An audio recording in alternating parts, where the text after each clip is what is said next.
will be composed of people that are very intolerant, that are agile in doing their own work, that will be targeted into campaigns against the gender-based violence and follow up on government's work insofar as the gender-based violence, and therefore create a network throughout the organizations that we work with and generally the society. Secondly, we agreed that we should incorporate the issue of the gender-based violence into our street committees or village-based committees. The ANC structures, as I said, the provincial secretaries, regional secretaries, or chairpersons must be designated, in particular when they are males, to be designated specifically to be champions against the gender-based violence. We should target also the civil society groups and NGOs and CBOs, target sections of organized men, traditional leaders, church and faith-based organizations, sports, arts and cultural organizations, youth and student groups, school learners, target lawyers to take stands against the gender-based violence. Because part of where the problem becomes so serious is when gender-based violence perpetrated individuals have to be confronted with a situation of law, with lawyers as big named as they are going to defend the perpetrators, knowingly that these particular individuals are perpetrators. We have agreed, comrades, that we should target other political parties so that they could be a broad front against the gender-based violence and femicide.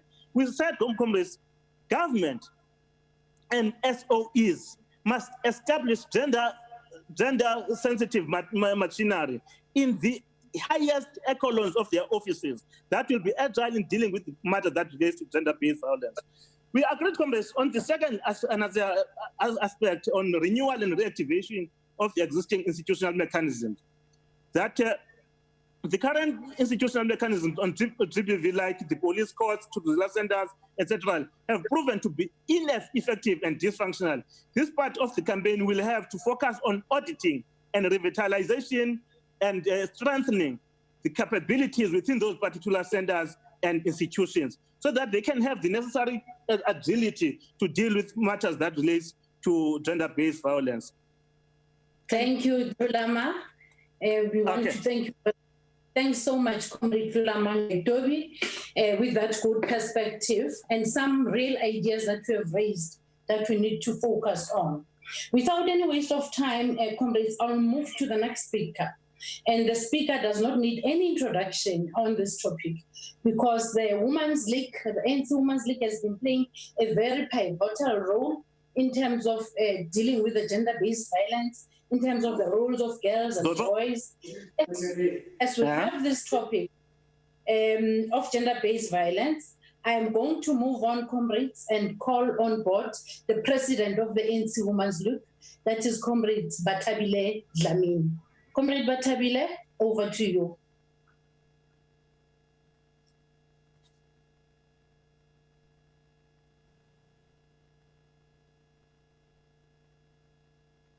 Comrade Bata, unmute yourself.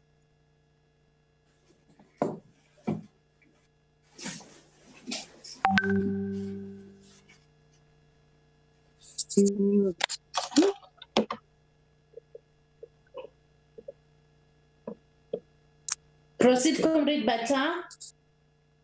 Thank you very much, Chairperson Old Age. Chairperson, let me also thank the ANC and alliance partners for organizing this dialogue. It's movement towards a positive direction. I think there is a lot that we've been saying as women, and the time has come for men to start taking issues of gender-based violence seriously. And also, as we must act as South Africans, because we have lost a dignity, because women are killed every day, and that is not a shock to anyone. So you can see what happened during COVID-19 and also after COVID-19. And today, women are dying continuously. And on the 4th of June, we saw something very, very painful. The killing of Tsegofato Pule was very painful. It was not the first femicide in the country, but it instilled more fear in women. And the problem we have is that at all times, when a woman is killed, we've always found the reason why that woman was killed. So women are always wrong. And we all know that issues of gender-based violence are a societal issue, and that they are about unequal power relations between men and women. And this prevents women from achieving full advancement. So it is systemic, it is happening in all sectors of the society, and it is also linked to racism and class. And we need to try and look at new things. The early stages of development of all human beings are very important, because that is where we mold people. And therefore, men and boys must know what makes women feel inferior, to have low self-esteem, and to feel discriminated against, excluded, and deprived. And they must understand problems and challenges of women that start from home and extend to communities and the society at large.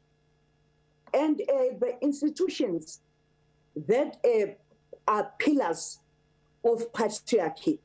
And the state is part of them. Political parties are also a part of those institutions, faith-based organizations.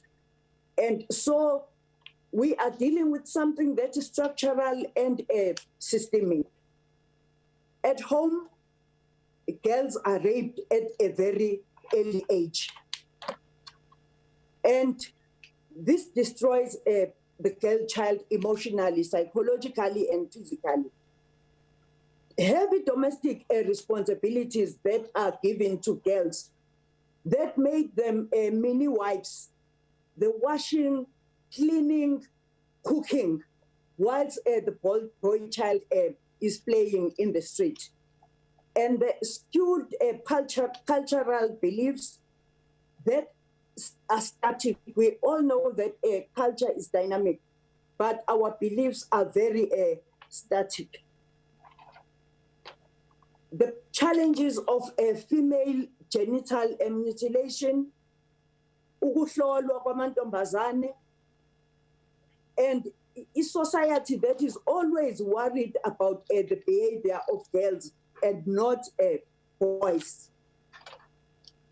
But also, I've heard us here talking about our women, our girls. We have dignity as women, and we don't have to be protected because we belong to someone. We have value, and our value does not depend on being someone's sister or daughter or granddaughter. And one other important issue is that at all times, the language we use, the way it is encoded is very, very dangerous, because it says the rights of women do not exist. And the way the society is rough, I remember when the Department of Education introduced something that was saying schools are going to learn about reproductive health and sexual rights.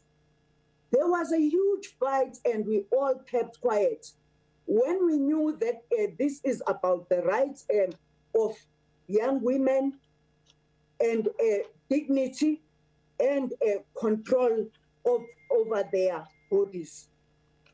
And one other issue is that sexual exploitation is all over, starting from home, school, in the street, at the workplace, boardroom, institutions of higher learning, and there is a demand for sex from us, sex for safety, sex for marks, sex for promotion at work, and therefore these are the things that we think a man must learn about. And girls are nowhere on the issues of politics, socio-economic conditions, representation of women in decision-making bodies. We also have to look into our curriculum.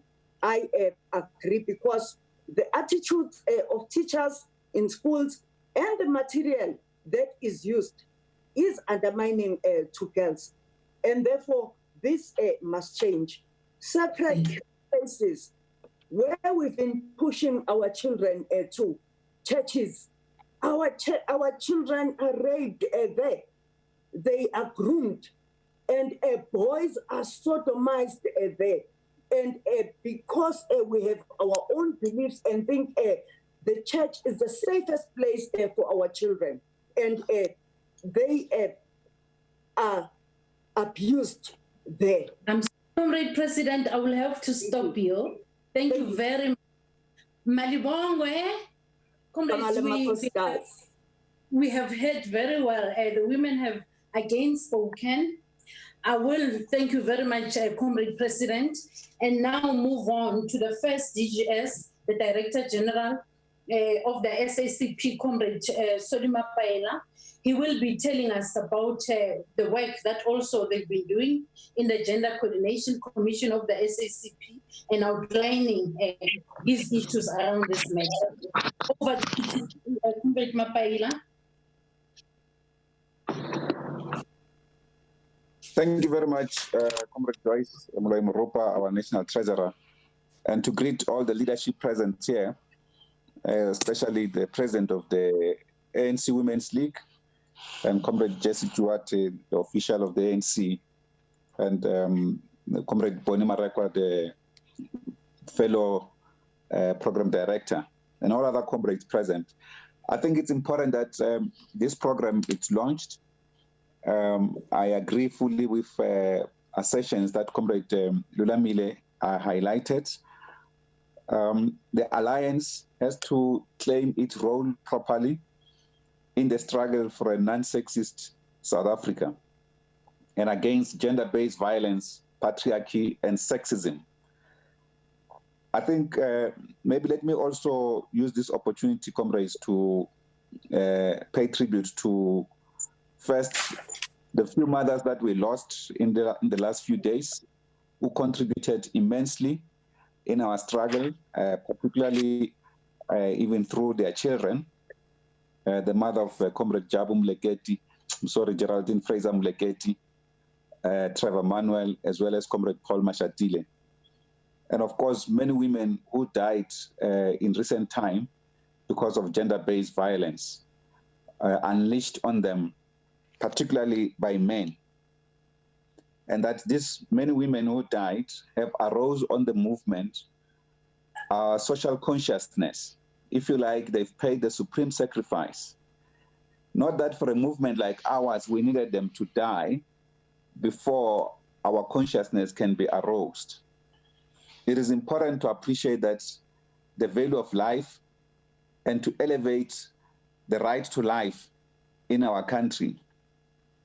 Although this is a bad example, There's one country that I know, Comrade Jesse, they avenged the death of every single citizen anywhere else in the world. That's how they value the life of their own nation. We need to reach a level where ourselves, without following them, we need to reach a level where we appreciate the life of all South Africans. And gender-based violence in our country, I fully agree with Comrade Batabile, it's intrinsically intertwined with capitalist production relations that produces as well patriarchy. And that patriarchal social relations are themselves problematic. They can also happen even in under no capitalist production. But it's important that we appreciate the centrality of the system of capitalism in the production of patriarchy, sexism, gender-based violence, gender inequality, gender oppression, as well as exploitation. So capitalism itself has relegated from its system of production the women at the lower rung of production sphere, and even pay women lower salaries for the same work that they do with men. The patriarchal offshoots further subject women to a system of male domination, which is even culturalized, and in our case, we make it so common, the points that Comrade Batabile was raising. And I think it has not only unleashed a frontal attack on women with unpaid labor at homes in different households, where women care for the entire family, and that work and other chores are not paid for. All of that precisely because, on the one hand, there's an interlink with how the capitalist system on its own reproduction benefits. And therefore, patriarchal social relations are a major consequence of the hegemonic system of capitalist production relations. And we need to ensure that men rise up to fight against this system, but not only to wait until the capitalist system has been overthrown, but the final end of gender inequality in society will happen when the capitalist system has been fully defeated. In the meantime, we need to ensure that the state system or the public system intervenes for the material economic well-being of women of our country, as well as embodying that in their education system, so that they don't have to rely on men who are prioritized through the capitalist system to be the so-called providers in the family. So it is critical that in this dealing with this crisis, we appreciate the interrelations of the Batavidas raising of race, class, and gender in the context of South Africa, and therefore end racism, gender in the context of South African racism, I mean gender-based violence and gender oppression in the context of South African racism, basically ending national oppression of one group by the other, as well as creating a non-sexist society by ending sexism in the manner in which we conduct ourselves, we do things, and also how we produce and we share the produce. In that way, we can then also create an equal society that can share in the prosperity of its wealth. At the moment, all of this accrues to a system that benefits but creates an entrenchment of oppression over women. You can see that even when we deracialize capital, for instance, they absorb few women and the collective of women remain oppressed. So it's important that we deal with the source of the problem. To what solutions, Comrade Chair, one would say, we can learn from other countries like Cuba, for instance, who established in 1974 the family code system, which entrenched new gender relations in society. And it has been hailed as one of the best in the world. And of course, even the former Soviets, if you like, communist Russia, had developed a very important system of social reproduction that started at the early childhood development levels, where actually they sent top academics in the country who were teaching, who were learning, even at universities, professors about early childhood development, to go and be at the center of the integration of the new society. So unless you take such kind of radical measures, you'll not be able to transform society in the manner that it's supposed to be. We'll only be dealing with the bigger issues when there's a crisis point, and will not be able to deal with what grows the crisis. Lastly, Comrade Chair, is to indicate that we should be able to create intervention mechanism at the level of organs of people's power, specifically focused on the fight against gender-based violence and gender oppression and for gender equality, and create a mechanism to fight against what we call lumpen patriarchy, this system where rape and sexual violence is glorified by children. We're reading one academic who did a study about the male domination and the concept of how young people in the township are brought up. That system needs to be created to fight against that from a street level. And the alliance movement is best capable to create the possibility to fight against that and to create the possibility for mobilization and to fight against gender-based violence. We must also, Comrade Chair, highlight one last point which Fidel Castro had once raised regarding the education system. And it has been raised, this point, in this discussion today. The education system has to be completely and in the main anti-capitalist, because if you don't have an education system that is anti-capitalist, you'll then have people that are selfish. What Fidel Castro sometimes calls them, they even become so bandits, because they are self-centered about themselves, and they elevate the value system of exploitation, of oppression, of self-aggrandizement, and it is nothing to do with solidarity and empathy and the well-being of the collectives. So as a system, even if we may say that as a movement we are for a mixed system, we must admit our system today is not just mixed. We are following a free market capitalist system that has even gone neoliberal. That is the worst form of capitalism. And under any form of capitalism worldwide, you'll see the acute people who feel the acute pains and problems are women and children. And that's what we are feeling here. So we want to commit the SACP in joining this program, ensuring that we protect women and children in our communities. We fight especially against gender-based violence, sexism, patriarchy, and all forms of women's oppression, so that we can live freely as equals. There are studies that we can embark on, Comrade President. Eritrea is a good example in this regard.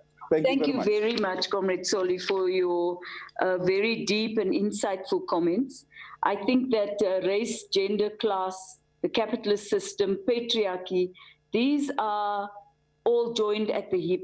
And one of the things we need to do is to struggle against that, to make sure that women don't remain at the bottom end of the pyramid, and that we are not bashed, raped, killed, simply because we are women. And I think you make very, very important points. Our next speaker is no stranger to the issues of gender-based violence. Reverend Bafana Khumalo from the Sonke General Justice has served on the National AIDS Council as a commissioner for the Chapter 9 institution, and he's also served on the Commission for Gender Equality. Reverend Khumalo, the floor is yours.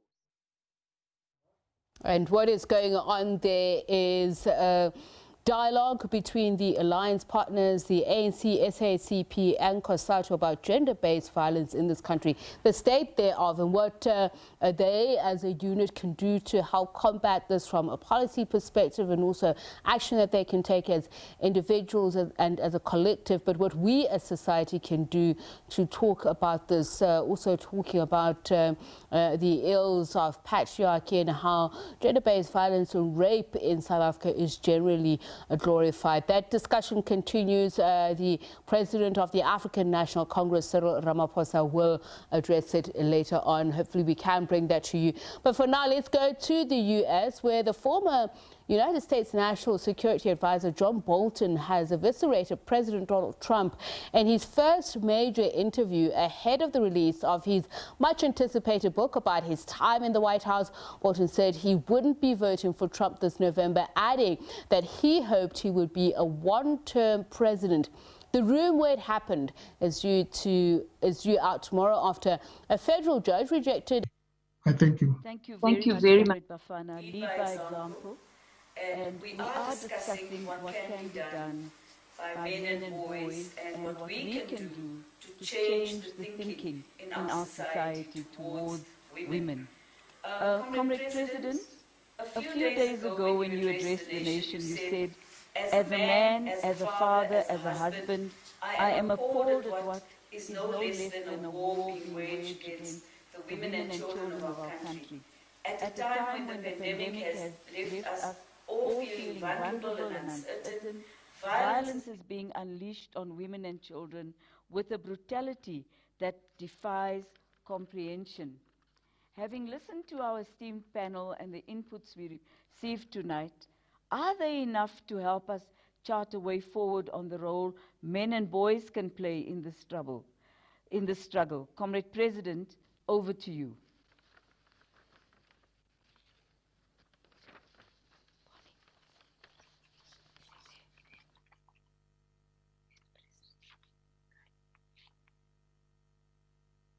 Comrade President.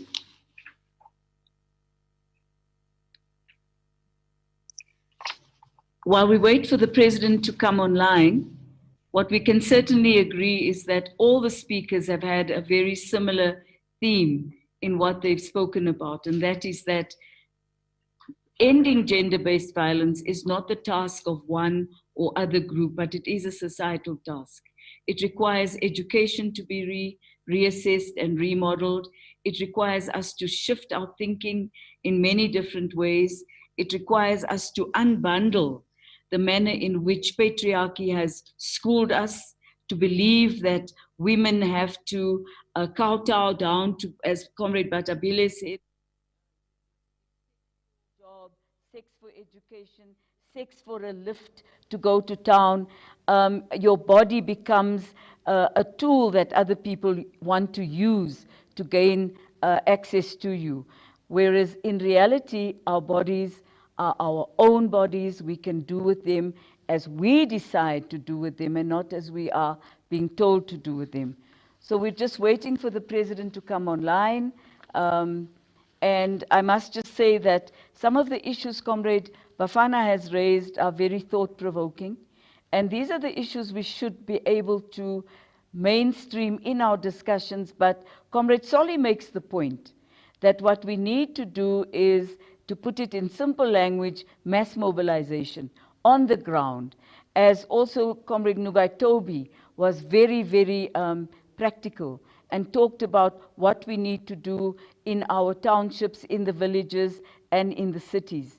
Reschooling, reorientating, having a discussion with boys and men, particularly with the boy child, about what needs to happen with that child to see a woman as a person to value and not to want to rape or hurt or bring violence upon. So I'm just trying to find out if anybody has the President online, and if the President is not online yet, we will continue with the debate and the discussion in whichever way we can. But what we wanted to achieve tonight, comrades, was a discussion amongst the male cadre of our community of the Alliance. Because up to now, it's women who have been in the forefront of raising the issues about gender-based violence. It's women who have been marching, going to stand in front of courts. It's women who have been supporting the victims, because most times we actually don't know who the perpetrators are. A very important point is made that, do we understand why people behave in the way they behave? Is there a necessity for us to do some digging, some research, some talking about what stimulates in South Africa of today this unbelievable system of violence that we see? And what we might want to do is to take a few of the comrades who are with us tonight to make some comments and give us some of their own insights. We haven't, and then we can get the panel in the meantime to respond while we're waiting for the president to come online. I'd ask Comrade Phoebe to give us a few of the comrades who have indicated they'd like to speak, and we can begin to invite people. Thank you very much, Comrade Chair. We have Comrade Paul Bester, followed by Comrade Lindy Charlie. Comrade Paul, I'll hand over to Comrade Bonnie. Okay, thank you, Comrade Jesse. Comrade Paul. Good evening, Comrade Chairperson, Comrade President. I'm Paul Bester from Kusatu in Western Cape. Mine is just a small input to say, you know, if you give a woman in South Africa, you give her a piece of meat, she will prepare you a lunch. If you give her mortar and bricks, she gives you a house. She gives you a child. This is what women does for us in South Africa as mothers of the nation. What do we as men in South Africa do to women? We kill them, we maim them, we misuse them. And I think it's time for men to stand up and fight this fight. First and foremost, Comrade Chair, is to deal with the justice cluster. There should be a total remake and a look at the justice cluster. From the police, who's the first responder on the scene where a woman has been raped or killed, special attention to those cases. And when the perpetrator is arrested, the law should not be looking on the soft side of that man.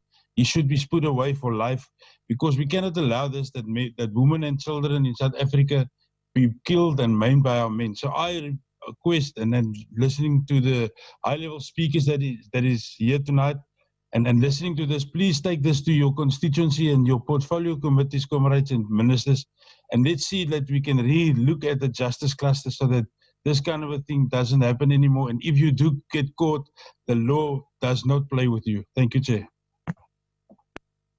Thank you, Comrade Paul, for the inputs. Much appreciated. We'll go to the next speaker. Comrade Lindy, Charlie. Comrade Lindy, Charlie. No, thank you very much, and greetings to the entire Alliance leadership. And we appreciate from the panel on issues raised in terms of dealing with our challenges that we're facing on the violence of women and children. But key things that I wanted to touch is in terms of our patriarchy.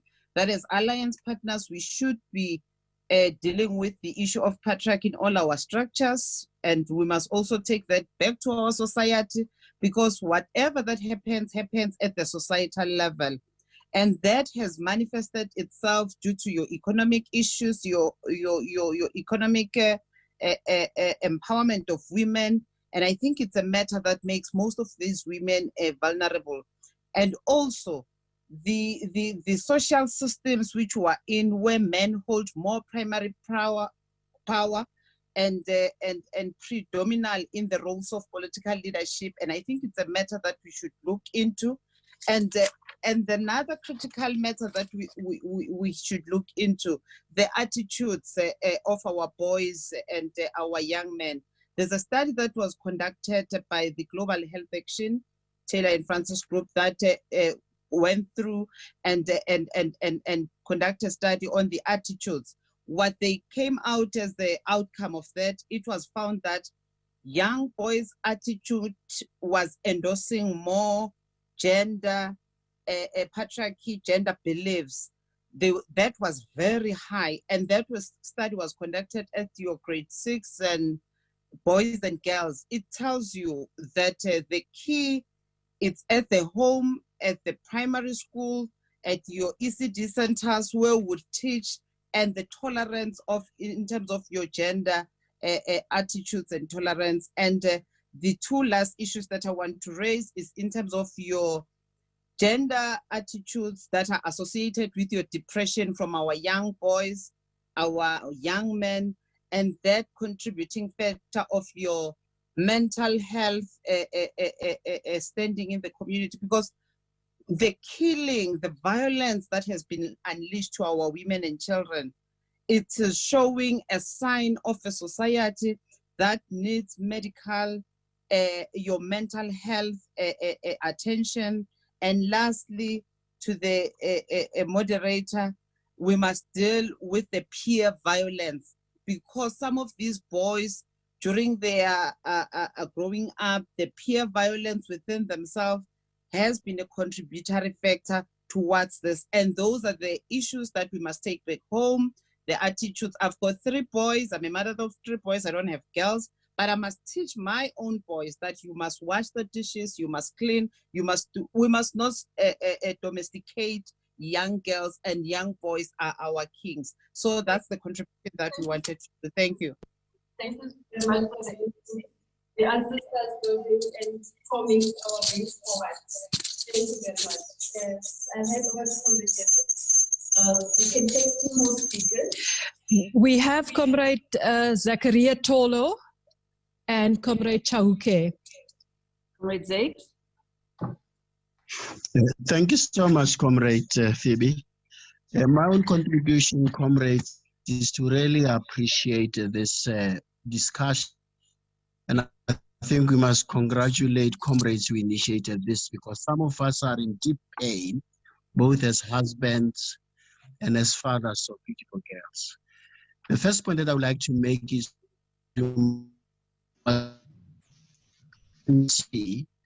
to support and advance the cause of human emancipation is a constitutional matter, right in Rule 2.7. The second issue, the Freedom Charter, is very clear that all shall enjoy equal human rights. And under these terrible conditions of bullying, murder, and sexual assault,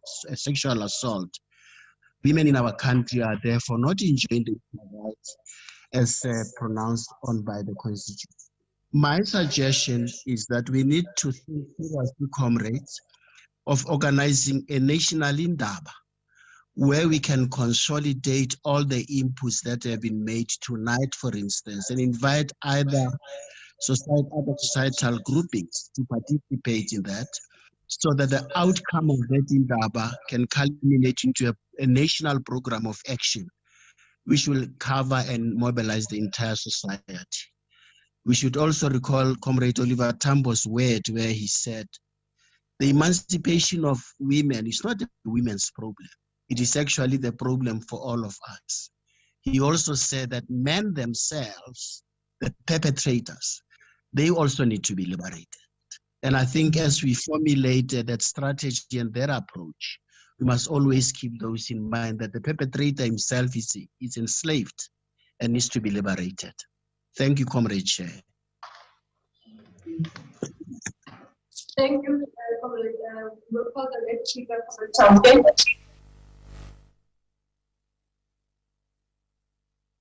Thank you very much.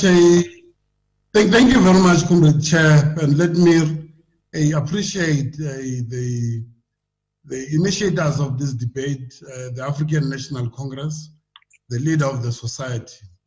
But I think what is important, Comrade Chair, is that we need to pitch this debate at a level where we are able to reach to our ordinary people on the ground. Currently, yes, I'm happy that we started very well and we have pitched it at the highest level.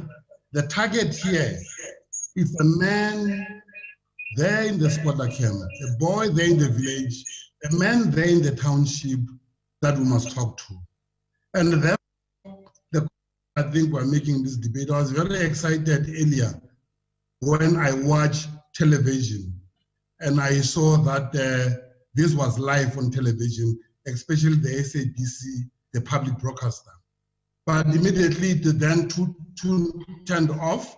I then watched television. I saw SABC is now focusing on Donald Trump in America. So they've really left one of the biggest opportunity that we must begin where it went wrong.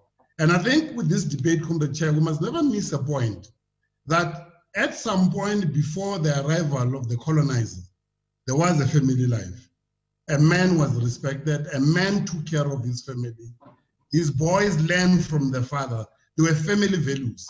During the struggle that we were as Comrade Chair, one of the things that was to do was to restore the family value. And that I think we have not done very much, Chair. We have set up systems in place, both at communities, we have CPF, we have ward committees, we have MPs, MPLs, we have churches. Almost every single structure in the community that we have set up. But the problem is that, what is the purpose when we are faced with such a challenge? It means that somehow we're missing the point. We need to address this point of a man. The man, that's where the problem starts. When capitalism was introduced and the destruction of family life, a man became a target. And that target is what we are still dealing with. Let us point exactly who is the target. And the target here is a man. It's a man that imparts knowledge to this boy that we're talking about. A boy that goes there, smoke nyaupe, sit in the township, do housebreaking, because the family values have been destroyed. A man himself has been destroyed by a system that only wanted a man to provide labor, nothing else but labor, right? Now, on top of that, we have now to deal again with the element of patriarchy. Again, that brings in a man and his role again, being this person that is muscular, is the one that determines everything in a family, in a community. Now we need to build a new man. And it's a campaign that we must wage as the ANC. We must build a new man that will understand, that will know the role and the values of the family. The new man that will take charge as a leader in the community, a new man that will respect his family, that will give life to his family, a new man that will be identified in the community as a hero. We need to begin to create that. And it had to start somewhere. So let us go back to basic. Many, many years ago, if you look at during the arrival, during the colonizer, being the British, when the... Can you wind down, please? He's not hearing. Thank you, Comrade Chauke. Of product rather than a defender of the society. So I'm saying the debate is correct. Let us tone it It's down. unmuted. Let it go. Thank you, Comrade. Let the public broadcaster play its role too. Comrade Chauke, sorry, your time is up. Comrade Chauke, thank you.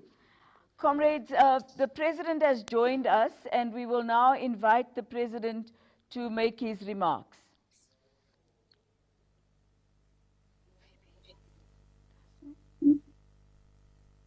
Well, thank you very much, Comrade Jesse, and the comrades who are participating, the President of the ANC Women's League, and indeed all the leaders of the Alliance. I think it's really outstanding. It's wonderful that the Alliance has launched this debate in public on tackling gender-based violence, and particularly around the tasks that men need to embark upon to rid our country of the scourge of gender-based violence. I'm particularly pleased to see that the men of our country are awakening to the ugly reality of gender-based violence in our country, and awakening in a way of saying they will stand up and contribute towards stopping the scourge. And I think this is something that should be welcomed by the women of our country, because they have been waging the war alone, and they have always felt they needed the support of the men of our country. And now today, yes, we can have the men of our country participating. And in this regard, this is an outstanding, outstanding initiative by the Alliance. And in joining the fight against gender-based violence, there are quite a number of permutations to it. But I think the key one has to target the men of South Africa, and we need to speak to the hearts and the souls of the men of our country, because it is they who disrespect women, who dishonor women, who destroy women's lives. And by destroy, I mean real destroy, in the form of, if you rape a woman, you're basically sentencing her to death. If you kill a woman, she is dead. And this is happening at the hands of men. And if you unleash your violence against a woman, you are scarring her for life. And this is precisely what we men need to be aware of and to stop, because unless we mobilize men to stop the violence that they are perpetrating against women, it will not stop. Patriarchy is practiced and exercised by men, and men think that they are more superior to women, and some men believe that they own the women, and therefore they can order them around, beat them up, rape them, and kill them. And it is this patriarchy that prevails in men that we need to break down. And I believe that it is possible to break this down. We need to raise the level of awareness and consciousness and speak to the men of South Africa. I'm hoping that with this initiative, we will start a massive movement that should rage throughout the country, where we get men to realize and to be aware that women are not their objects, women are not their punchbacks, women are not there to be raped or to be killed. And if we can do that, in the streets of our townships, in the pathways of our villages, and if we can then mobilize various other organizations where men participate in, our traditional leaders, in the churches, in the clubs, in the stokvels, in the sports clubs, and all that. If we can do that, we will have gone a long way. And I would like to see a situation where we now start a big campaign and we get the literature properly crafted with clear messages that should be beamed to men. Clear messages that should also go to young boys, because it is also in the home where this messaging should start. Young boys need, from a very early age, to be taught, and it must be inculcated in their heads and their minds, the respect of women. The girls that they are growing up and learning with in school must be respected. Respect the women, the young girls that you're learning with, your mother, your sister, your aunt, your grandmother. I mean, some of the horrible things that we hear about of young men raping their grandmothers. These are horrendous things. We need to be sending those messages to them so that as young men grow up, they should know that they need to respect women. And of course, one of the key problems is that we have families that are headed by single women. The fathers are not there. The fathers are not in the lives of our children. And that too requires attention. It requires a clear message to be sent to the men of South Africa who have children that, one, they don't live with, children that they don't look after. And some of the men don't even support their children. We need to put out a clear message that if you have a child, look after your child, support your child, and be a father to your children. So these are messages that need to be spread around. And if we need to be evangelical and preach these types of messages, so be it, because we need to use every means to reach out to the hearts of the men of our country. It is a real scourge that in this day and age, particularly as we are going through coronavirus, which is a massive pandemic that we are going through, we now have to go through another pandemic where the women of our country have become completely defenseless and where they are being slaughtered like animals. This needs to be put out into the public, and we need to get men to stop this cruelty, to stop this horrendous disposition that they have towards women. They are acting in an uncultural way. This is not part of our culture. This is not part of our tradition. Our forebears never behaved in this way. And we should therefore be pushing that message across, that they are acting untraditionally, unculturally, and completely devoid of the morality that underpinned the lives of our forebears. But I believe that that's what we need to do. But of course, at the same time, we need to support the women of our country. Women of our country need a great deal of support. The Tutuzela centers that we've put up needs to be increased. I'm not happy with the number of Tutuzela centers. There needs to be more. As we are working on the men, we need to do that.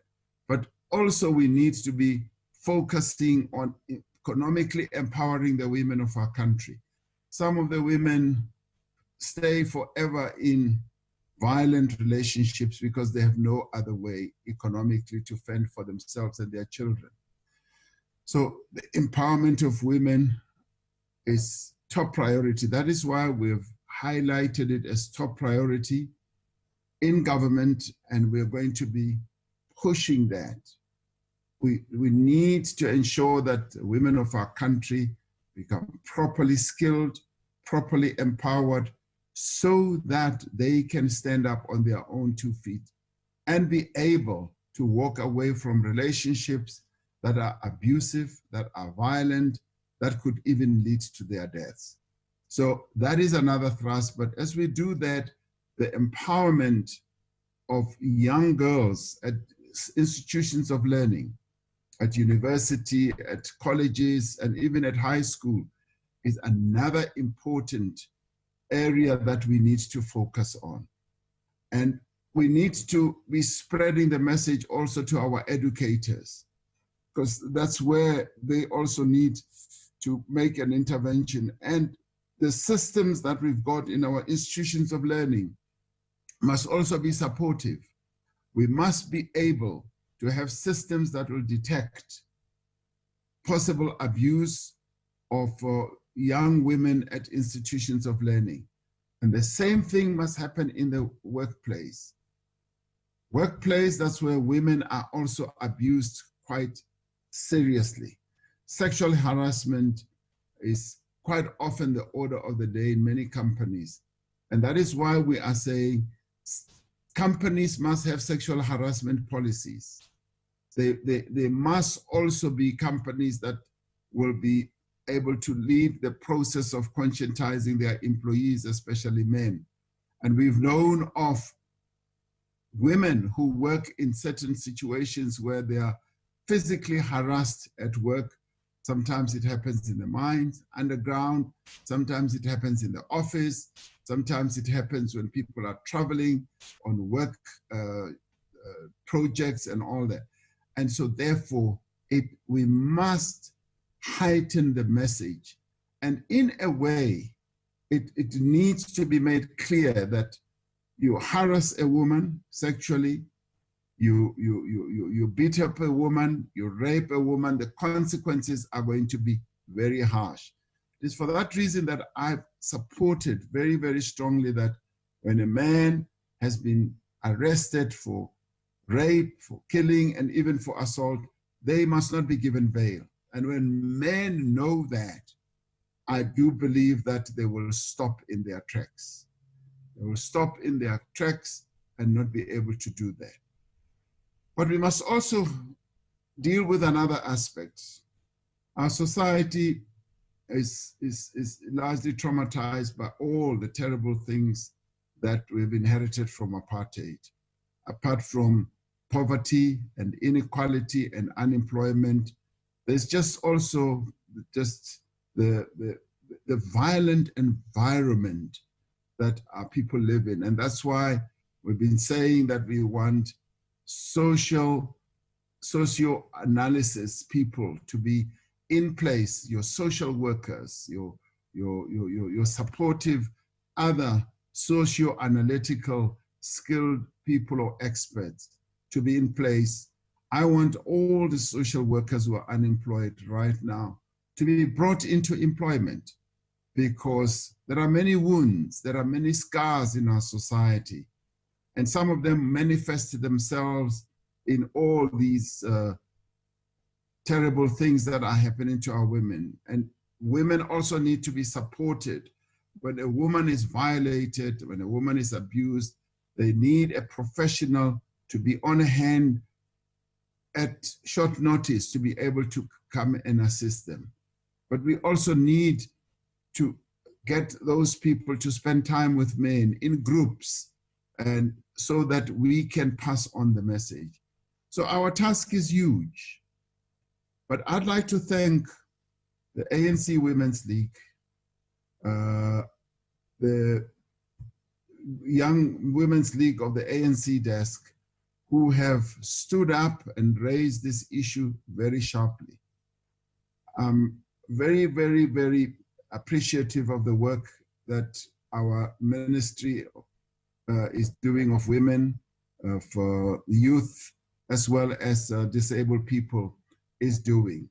But the ANC Women's League has been leading the charge, raising the level of consciousness. And today we've got all the structures that we're putting in place, the strategic plan that the women of our country have crafted is in place to support women of our country. We've been even bold enough, and I think slightly bolder than many other countries who are also having exactly the same problem. We've made available money, 1.6 billion, and I want to see us adding on to that. We've also made sure that we get our police stations to be on the ready all the time, and the training of our police officers, as well as our judicial officers on matters that have to do with gender-based violence is gaining traction. The courts, the special courts that we have set up are also a wonderful, wonderful addition to the work that we are doing. So the war and the battle has been joined. We need the men of South Africa to join the battle to fight gender-based violence. And the men of South Africa, we must be in the forefront. We must be leading the charge. We must be the ones who take up the struggle. We cannot let the women of our country fight this struggle on their own. It must be our struggle. It must be my struggle. It must be my son's struggle. It must be every father's struggle and their sons. We must be able to inculcate this into our boys, into our young men in our country, from a young boy as young as a few years old, right through their lives. They must know that women, the women of South Africa, are not to be abused, they are not to be touched, they are to be respected, and they are to be honored. So today, I'd like to make a call to the men of South Africa that let us honor, let us love, let us respect our women. The women of South Africa are our mothers. They are the ones who bring life into this world. There's not a single man in South Africa who has not gone through the hands of a woman.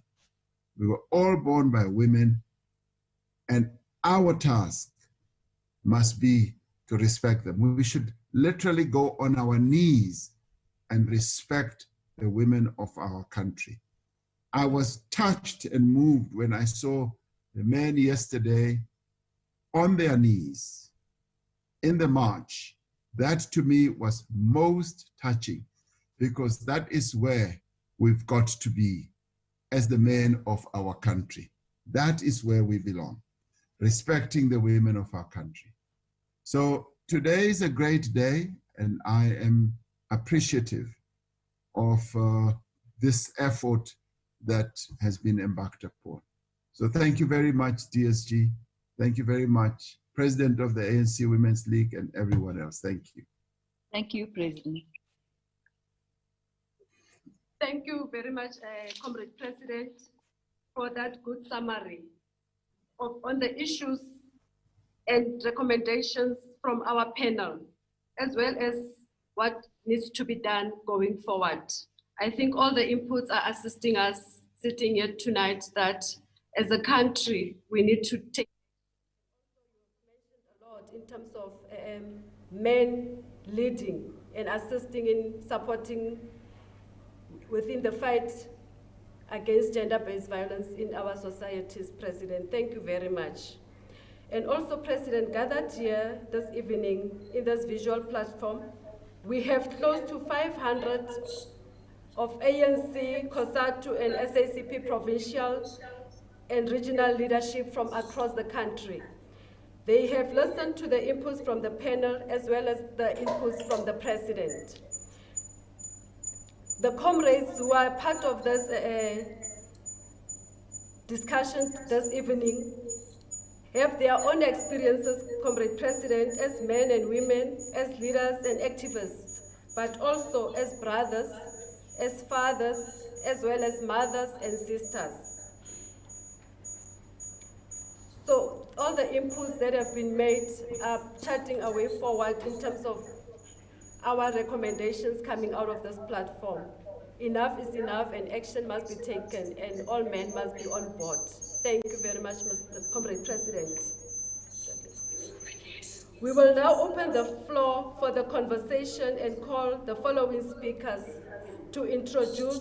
We will also request the comrades who are going to speak now to introduce themselves as for where they are from and their names. And they need to be also brief in terms of their comment. We will only allow them 2 minutes each. And the comrades are as follows. We have Comrade Tembeni Ngisa from the Free State, Comrade Sylvia Lucas, and Comrade Unati Shotswana. Comrade Tembeni. Thanks, Comrade Phoebe. And I also want to thank the speakers and the President. Mine was just one issue, leadership, that if we want to permanently outroot this issue, I think we must go back to Ubuntu, building family structure and ensuring that we bring back the family union, where we appreciate one another, where we appreciate our humanity and respect as one of the pillars of the family, and love cementing everything. I think it will build to a long term, because most of the people who are victimized, it is seldom that it is strangers. Mostly it is people they know, people they trust, people they love. And somehow these people turn out to be the ones victimizing them and turning very violent against them. So in most of those environments, there's no policing. There's no one except you and the person you are close with. So my request would be focus also as one of the solutions into building the family structure, strengthening the family structure through programs that brings Ubuntu central to the family union. And lastly, one other issue is the easy accessibility of drugs is a battle that all of us must fight, because it exacerbates the problem further. Thank you very much, leadership. Thank you very much, Comrade Unati. I just need to remind them that each speaker has to take 2 minutes only. Those other speakers can be able to comment on our chat group. We also have a Facebook where they can make their comments, as maybe most of us may not be able to go through. But the next speaker, which is on our list now, is Comrade Mojali Fanale. Comrade Mojali, you have 2 minutes. You can introduce yourself, where you come from. Okay, thank you very much, Comrade Chair. Mojali Fanale is my name. I work for the African National Congress. And evening to the leadership of the Alliance.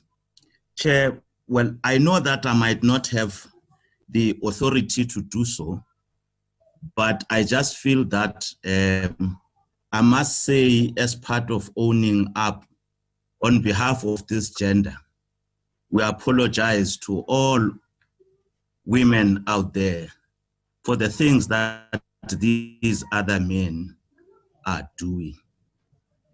Just to own up that as a man, I feel very much ashamed of things that are done against women. Very quickly, Chair, let me say, Comrade DSG and Comrade Nomvula are part of the authors of a document that is known as the National Crime Prevention Strategy.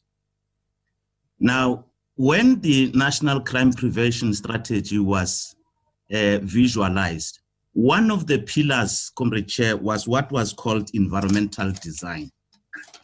Now, environmental design pillar was simply an attempt to deter the criminal ability to be influenced to offend. Look at all of those environmental things that influence the offender before the offender can commit a crime. It's in the National Crime Prevention Strategy, quite detailed. I want to appeal that we need to visit that document, because it has a lot of what needs to happen. And part of it was influenced by issues of rape that was prevalent at the time when the document was developed. The second part, which is the last part, Comrade Chair, to conclude my 2 minutes, is another pillar of the National Crime Prevention Strategy that deals with the criminal justice system. One, it talks about issues of arrest, prosecution, and quite important is conviction. Now, there can be no success against this endemic if we don't improve the rate of arrest. But even if people that are committing crime are arrested, there must be prosecution. And once prosecution is started, there needs to be conviction. So if the conviction rate is very low and the killing of women is very high, we can't applaud the criminal justice system. And this criminal justice system, as designed in the NCPS, is that offenders, when they go to jail, there must be rehabilitation. Why do we still have people that have gone to jail, they come out, they continue to perpetrate violence against women? The issue of integration back to society. Why release a person on parole and this person, when going back to society, still commit the same crime? So the National Crime Prevention Strategy is my We've got a whole list of comrades who wants to speak. Comrade Unati Toswani. Thank you very much, Comrade Chair. Because I've been Is that identified. No, Comrade Sylvia Lucas, I've been identified and you are ignoring me. It's me now that must speak. No. Okay, let's start with Comrade Unati Toswani first, and then we'll go through the list, Comrade Sylvia. Good evening. Thank you, Chairperson, and greetings to the leadership of the Alliance. Firstly, let us welcome this discussion. It's very fruitful. We as the Alliance in the Western Cape, I'm from the Western Cape, in the IPC. We had a discussion on many things that must be raised, but I'll just highlight the important things because some of the comrades have touched based on many things that need to happen. But I think what's mostly important from us on our side is that government and us as the ruling party needs to start going back to the roots of people and start to go to having our Know Your campaigns. It's very important, the campaign that was run by the Women's League, Molo Mshobo. We need to make sure that our communications in terms of our SABC goes back and plays those TV programs that they used to play for the kids, because those are educational programs. Basic education at some point in life orientation from grade 1 to grade 12 should introduce this topic, gender-based violence, as a part of discussions in schools, because it's very important. And I think another thing that we need to know, as Comrade Chauke said, this discussion started from top, but we need to broaden it in sense that we need to engage our religious structures, and we also need to make sure that we speak to our religious and our traditional leaders, because I think in that many society find vision and they listen to the religious and the traditional leaders. So I think more sentencing for these perpetrators, they mustn't get bail. And lastly, I think that we need to have proper advanced programs to rehabilitate those who come out in society and profile them, because they've got they move from one community to another community. Thank you very much, Chair. Thank you, Comrade. Comrade Sylvia, you can come in. Thank you, Comrade Joyce. Thank you very much, comrades. Let me start by commending the initiative that has been taken tonight for us to be able to be discussing this. Just yesterday, I joined the National Men's Forum in the National Men's Dialogue, and what I've observed is that the language is becoming more common. So there is generally a common understanding of what we are facing and what we ought to do. But I just want to comment on some of the issues that was raised by those that made presentations. I think the issue of the curriculum is an issue that is becoming very important, because we agree that we need to introduce into our curriculum a kind of gender neutral notion that will actually build boys, and that will we will actually have men that understand the importance of the equality of the sexes. And the other issue that I also want to agree with is the fact that I think last year in Parliament we spoke about the issue that we agree that there is this low intensity war that is being waged against our women, children, and particularly vulnerable groups. And in this war, men have been perpetrators, but in the campaigns to fight against it, it has always been the women. Men have been seen as spectators in these campaigns, but we can see that there is a rising consciousness amongst our men that they must also get involved. And I think tonight's event is actually emphasizing that specifically. We need to build positive role models so that we can see a generation that will be able to rise above this intergenerational culture of violence against women and children. We need to break it, but also we need our fathers and our men to nurture the emotional development of our boys so that we will see a better generation after this generation that is being seen as the most violent against those that are vulnerable and cannot defend themselves. That will be my input for the 2 minutes. Thank you. Thank you, Comrade Sylvia. We'll move on to Comrade Kopano, is the Provincial Secretary of COSATU in Northwest. Comrade Kopano.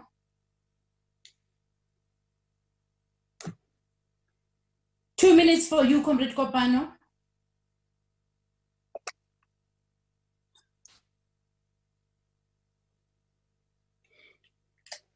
If Comrade Kopano is not there, are you there, Comrade Kopano? We will then move to Comrade Nolita. Comrade Nolita. Thank you, Chair. Thank you, Chair. Greetings to the leadership, especially the President of the ANC and the President of the Women's League. I am Nolita Ntobongwana, the Provincial Secretary of the ANC Women's League in Eastern Cape. Chair, just few things. I think it is high time that we need matches that say now save our women and children. I think we need those matches, those shut down. I think it is high time that we need matches like that. And two, which would say women's lives matter. But Chair, also, our male comrades, I think they must stop saying that when we raise the issue of gender-based violence in the meetings, they say that we are being feminist. I think that has to stop at this age when women are being killed day in, day out. President, the killer of Simbongile Mangotya in Kofimvaba, Eastern Cape, is out on bail because it is said he is a first-time offender. We have these rules, we have these laws that says someone won't be given bail, but they are given bail and they go out and kill more women each day. I really appreciate what Comrade Soli has said, that we need mass mobilization. I think it's high time that our men stand up. Our provincial secretary in Eastern Cape has been the beacon of hope, has really stood out in all these matches representing men, but he is a lone voice when all the men out there are killing men, are killing women and our children. But lastly, I'm not sure who said this in one of the comrades that said it, that we must go to the informal settlement, we must go to the villages, we must go to the township, forgetting that some of the killers are staying in those suburbs. Some of the killers are in Sentinel. Some of the killers are in Centurion. That is why I'm saying I'm agreeing with Comrade Soli when he's saying that we must have a mass mobilization. We need marches now that say save our women and children. Women's lives matter. Thank you, Chair. Thank you very much. I will check again if Comrade Kopano managed to be on the system. Can Comrade Kopano speak? And if Comrade Kopano is not there, I'll give Comrade Jess. Comrade Jessie. Comrade, sorry, Chair, I thought that will give Free State chance to speak before Comrade Jessie come in, with due respect. Okay. No, I didn't have Free State on the list. It's okay. You can proceed, Free State. Okay, thank you very much. I'm Comrade Olim Lamleli, the Provincial Chair of the ANC Women's League. I just want to say, comrades, we do hear what the leadership that are saying, but we as Free State, we are saying we had a number of instances where our own ANC-led government have tried by all means to address this gender-based violence. Let me also refer to the meeting in Africa at the AU level, which was then led by the Office of President Thabo Mbeki, where we met as the gender specialists as well as the gender ministers. We were still discussing about gender-based violence. Secondly, Chairperson, we had here in Free State a situation where Comrade Andries Nel, when he was still the Minister of Justice, when he came here in Bethlehem, because of the escalating number of gender-based violence. We also have situations where we discussed about gender-based violence. I do understand where our male comrades are trying to support. But what we are saying is that, Mr. President, with all the endeavors, including the national gender machinery that was sitting at union buildings trying to address this, here we are today. Here we are still having some proposal from our beloved male comrades. What are we doing? Are we still coming with our proposal? Because, President, with due respect, we feel that with all the endeavors by our ANC-led government, by our women, by our AU structures in terms of the Economic Commission of Africa. We have done all what we have done. Comrades, are we still saying we need to come with another new proposals? What are the specific things? Because remember, when we as the ANC Women's League, we went to the NGC, we are very specific. We do understand that the reasons why ANC is not in favor of death sentence. We do understand. We understand. But we are saying that even if, as it is now, a pregnant woman, 8 months pregnant, stabbed and hanged, are we still saying let us not come up with other impractical proposals? Comrade President, we are appealing. We now want action. Because when we say that there must be harsh sentence, the harsh sentence, they'll be kept there for life, enjoying TV programs, enjoying studies, they are being trained while we are using life of women. Thank you, comrade, very much. Thank you very much. Thank you very much, comrade. Thank you very much.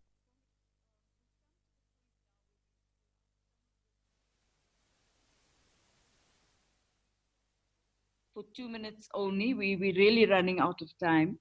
And to choose one issue out of the many issues that were discussed to respond on. So I'll start with Comrade Solly, please.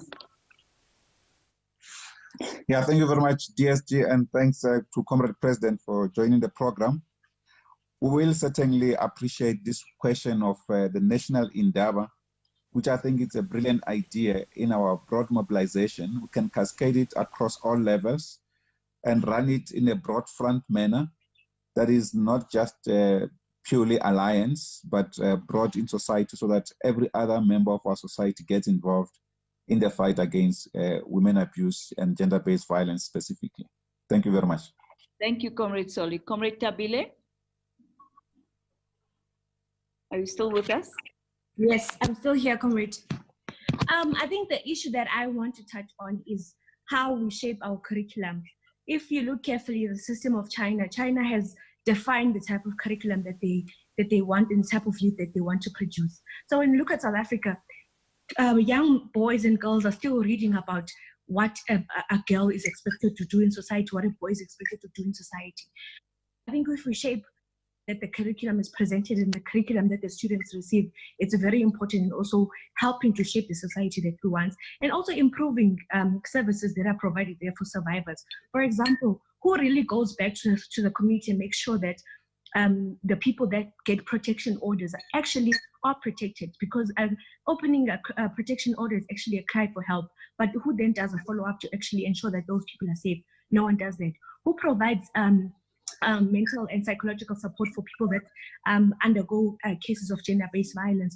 You find that some people cannot afford expensive lawyers. Then what happens to those that are provided by the state? How do we ensure that they're able to provide counseling for the victims and ensure that at the same time they're able to help them with their cases?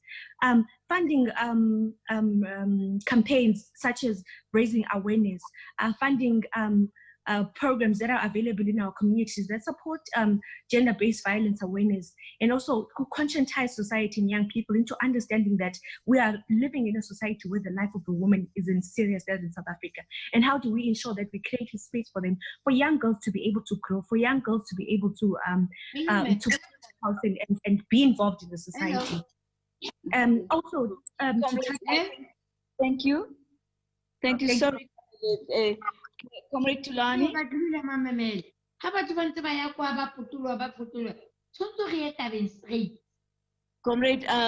Comrade, can I ask you not to do that? I'm not sure who that was that did that, but can we respect one another? Comrade Tulani?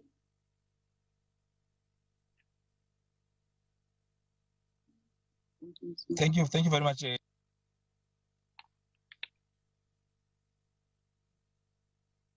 Tulani, your mic is off.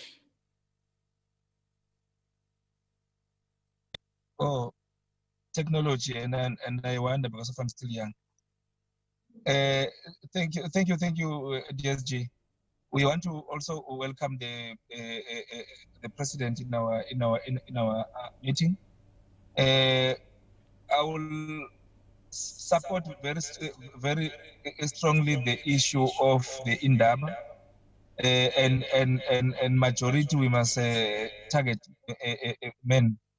If possible, Department of Justice also to involve some inmates who did, or if I may say, who are perpetrators of gender-based violence. We think maybe they will also see, they will also hear what bad they did to our country. Also, I will emphasize what has been said also, to make sure that we start this at the school level, especially from primary, and also in the universities. Maybe if it's possible, this gender-based violence be part of the academic, or become part of the subjects. Maybe we think it can assist. Thank you, DSG. Thank you very much. Comrade Lulama. Thank you very much, Comrade DSG. I hope that I can be seen now. Yes, you can. Finally. Thank you very much, Leslie, and the leadership entirely. My viewpoint is clear, Chairperson, that today we have planted the seed, and we have created the necessary platform to deal with the gender-based violence. Now, our responsibility is to walk the talk and have men in the forefront of the fight against the violence. Action, action, action. Thank you very much. Thank you so much. Comrade Bafana.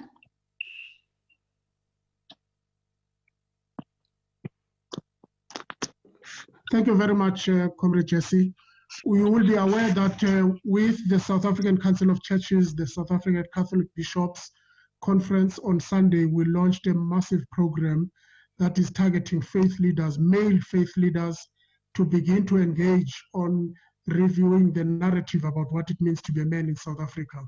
We would like to emphasize that we need more efforts in this direction, where we do work with young men and boys, so that as men we reflect on what it means to be a man in a democratic society, and how we can make a positive contribution in what we call positive fatherhood.